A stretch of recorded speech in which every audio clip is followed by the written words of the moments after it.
नमस्कार मित्रांनो, आता मी पुणे महानगरपालिकेच्या औंध बानेर क्षेत्रीय कार्यालयामध्ये आलेलो आहे. बाहेर पाऊस पडतोय. पावसाळा पडला, पहिल्या पाऊस पडला की बेडकं बाहेर येतात, तसं पहिला पाऊस पडला की रस्त्यावर सगळे खड्डे पडतात. हे खड्डे बुजवण्यासाठी किती खर्च येतो याचा आढावा घेण्यासाठी आम्ही या क्षेत्रीय कार्यालयामध्ये आलेलो आहे. किती खड्डे बुजवले 13 जून पासून त्याची इथं सगळी यादी आहे. ही काय आता मी वाचत बसत नाही, परंतु हे खड्डे बुजवण्यासाठी जे डांबर लागतं त्या डांबराचा रेट आहे 3 रुपये किलो. 3 रुपये किलो. याला हे बिल आहेत माझ्यासमोर. ही बिल दाखवतो मी तुम्हाला. हे बघा, executive engineer hot mix plant, याचे बिल तुम्हाला मी दाखवतो. 10,000 किलोचं रेट आहे 30,000 रुपये, म्हणजे किलोला 3 रुपये एवढा रेट आहे हा हॉट मिक्सचा. आणि आता खड्ड्यांमध्ये जे सध्या पाऊस पडत असताना जे खड्ड्यात टाकतात त्या अशा बॅग असतात.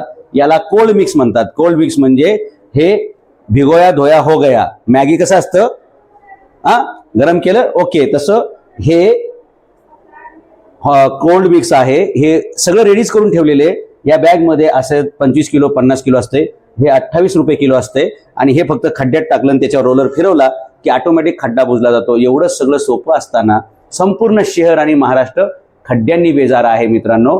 कारण खड्डे फक्त डांबरामुळे पडत नाहीत, डांबरट अधिकाऱ्यांमुळे पडतात, असं माझं मत आहे. त्यामुळे आता नागरिकांनी कोणत्याही प्रकारचे खड्डे बुजवण्यासाठी अधिकाऱ्यांवरती अवलंबून राहणं चुकीचं होईल. ज्या सोसायटी असतील, जे नागरिक असतील त्यांनी आपापलं करायला काय हरकत नाही. माझ्यासोबत रावेतच्या जी सोसायटी आहे, सगळी जुनी सोसायटी नॅनो होम्स, तिचे अध्यक्ष आहेत सचिन शिंदे. काय वाटतं तुम्हाला? तुम्ही पालिकेची वाट बघावी का तुम्ही नागरिक स्वतःहूनच हे खड्डे बुजवू शकता एवढं स्वस्त असल्यानंतर?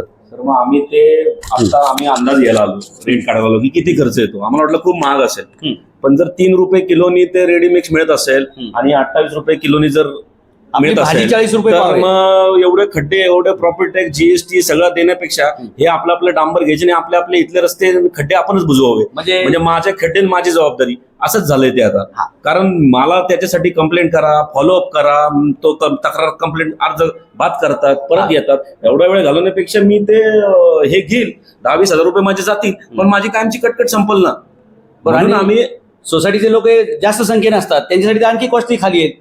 आणि आपण जर 100-150 रुपये किलोची भाजी आपल्याला लागते, दूध 100 रुपये लिटरचं आहे, तर हे हॉट मिक्स 28 रुपये किलो, कोल्ड मिक्स 28 रुपये किलो आणि हे 3 रुपये किलो, काहीच आपल्यासाठी अवघड नाहीये. त्यामुळे पावसाळ्याच्या सुरुवातीला तक्रार केली तर पावसाळा संपसपर्यंत तक्रारीचं काहीच निवारण होत नाही. त्यामुळे खड्डे मुक्तीसाठी नागरिकांनो, आता पालिकेच्या भ्रष्ट अधिकाऱ्यांची वाट बघू नका.